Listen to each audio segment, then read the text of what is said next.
Sir, ಈಗ ಈಶ್ವರಪ್ಪ ಅವರು ಅಸಮಾಧಾನ, ಇನ್ನೊಂದು ಕಡೆ ಮಾಧುಸ್ವಾಮಿ ಅವರು ಅಸಮಾಧಾನ. ಈಶ್ವರಪ್ಪ ಅವರು ಹೇಳ್ತಿದ್ದಾರೆ ಲೋಕಸಭಾ ಚುನಾವಣೆ ನಂತರ ವಿಜಯೇಂದ್ರ ಅವರು ತಮ್ಮ ಸ್ಥಾನಕ್ಕೆ ರಾಜೀನಾಮೆಯನ್ನು ಕೊಡಬೇಕಾಗುತ್ತೆ. ನಾನು ಮಾಧುಸ್ವಾಮಿ ಅವರನ್ನ ಭೇಟಿ ಮಾಡಿ ಸುಮಾರು 3 ಗಂಟೆಗಳ ಕಾಲ ಚರ್ಚೆ ಮಾಡಿದ್ದೀರಿ. ನಾನು ನಮ್ಮ ಮುಖಂಡರೆಲ್ಲ ಹೋಗಿ ಚರ್ಚೆ ಮಾಡಿದ್ದೀರಿ, ಅವ್ರ ಜೊತೆ ಮಾತಾಡಿದ್ದೀರಿ. ಅವರು ಟೈಮ್ ತಗೊಂಡಿದ್ದಾರೆ.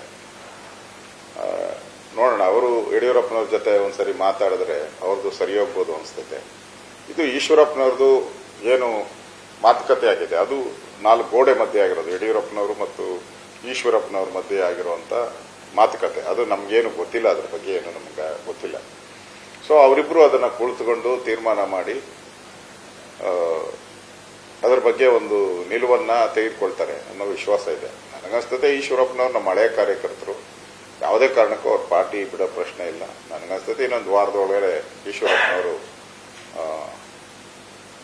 ಸರಿದಾರಿಯಲ್ಲಿ ಬರ್ತಾರೆ ಮತ್ತು ಆ ವಿಶ್ವಾಸ ಇದೆ. ಅವರು ನಮ್ಮ ಹಳೆಯ ಕಾರ್ಯಕರ್ತರು, ಯಾವುದೇ ಕಾರಣಕ್ಕೂ ದುಡುಕಿನ ನಿರ್ಧಾರ ತೆಗೆದುಕೊಳ್ಳಲು ನಾವು ವಿಶ್ವಾಸ ಇದೆ.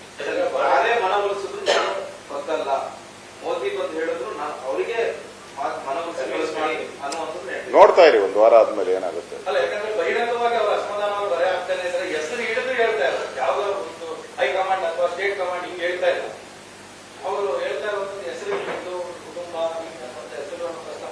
ನಾನು ಅದ್ರ ಬಗ್ಗೆ ನಾನು ಕಾಮೆಂಟ್ ಏನು ಮಾಡಕ್ ಹೋಗಲ್ಲ.